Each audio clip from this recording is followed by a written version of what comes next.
ఎట్టయితే వదలరు అదేలాగా శ్రీకాంత్ వదలడేమో ఈ రోజు ఖచ్చితంగా మళ్ళీ అదే స్ట్రెస్ అడిగింది నేనే మీరు విన్నారో లేదో సంకర జాతి అని మాట్లాడటానికి సిగ్గు లేదా అని అడిగింది నేనే. వినండి మహేష్ గారు, ప్రాపర్ గా వినండి.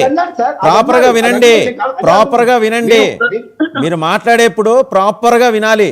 నేను ఎవరి పట్ల పక్షపాతం లేకపోతే ఎవరిని భుజాన్ని వేసుకోవటం ఏమి ఉండదు. అందరినీ కడుగుతున్నా గుర్తుపెట్టుకోండి. నేను మళ్ళా రెండోసారి ఆయన అడగలేదు సార్ అంటున్నాను సార్, అంతే ఇంకేం లేదు. రెండోసారి అడగలేదు అంటున్నాను అంతే తప్ప ఇంకోటి లేదు సార్. సార్ ఇంకోటి ఇప్పుడు నేను లెట్ మీ ఫినిష్ సార్, ఎందుకంటే చాలా వరకు ఫినిష్ చేయకండి, కంప్లీట్ చేయండి. ఓకే అదే సార్. వ్యక్తుల యొక్క మాటలే ఈ రోజు గవర్నమెంట్ ని నడుపుతా, వ్యక్తుల యొక్క మాటలే గవర్నమెంట్ ని పడిపోయే స్థితికి తీసుకొస్తుందన్న విషయము మన లాస్ట్ 5 years లో చూసాం ఇక్కడ.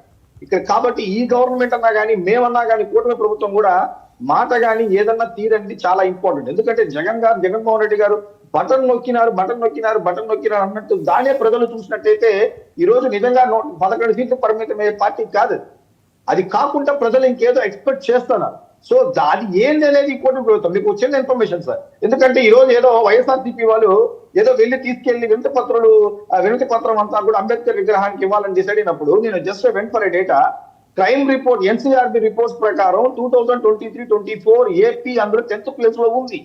But when comes to 24 and 25 NCRB reports 10th place లో ఏపీ లేదు. ఈ రోజు ఏపీ 10th ప్లేసెస్ లో లేదు. దట్ మీన్స్ సంథింగ్ సేఫ్ అనేది ఏపీలో ఉంది అనేది క్రైమ్ రిపోర్ట్ చూపుతుంది. మీరు ఏ ఆధారాలతో చెప్తారు? వైఎస్ఆర్సీపీ వాళ్ళు ఏ డేటా బేస్ చేసుకొని చెప్తారు? ఏ డేటా బేస్ చేసుకొని ఈ రోజు అమరావతిలో గురించి ఆ విధంగా మాట్లాడతారు? రైట్, షర్మిల గారు ఏం మాట్లాడారో చూసి మనం లెట్స్ కంక్లూడ్ ద డిబేట్ అండి. షర్మిల గారు కూడా మాట్లాడారు, ఒకసారి ఆవిడ ఏం మాట్లాడారో చూసి let's conclude the debate. Media house లోని ఒక యాంకర్ వాళ్ళు పిలుచుకున్న ఒక గెస్ట్ స్పీకర్ ఇద్దరూ కలిసి అమరావతి వేశ్యల రాజధాని అని వ్యాఖ్యానించడం చాలా చాలా దురదృష్టకరం. ఎవరైనా ఖండించాల్సిన విషయమే. రైట్, ఓకే అండి. వాయిస్ క్లారిటీ లేదు, ఆవిడ ఖండిస్తోంది, మొత్తానికి అంతవరకు తెలిసింది. థ్యాంక్ యూ వెరీ మచ్ అండి సురేంద్ర నాయుడు గారు. ఇప్పుడు శ్రీకాంత్ గారు దాన్ని సమర్థిస్తారా ఖండిస్తారా? ఖండించాలని చెప్పాడు.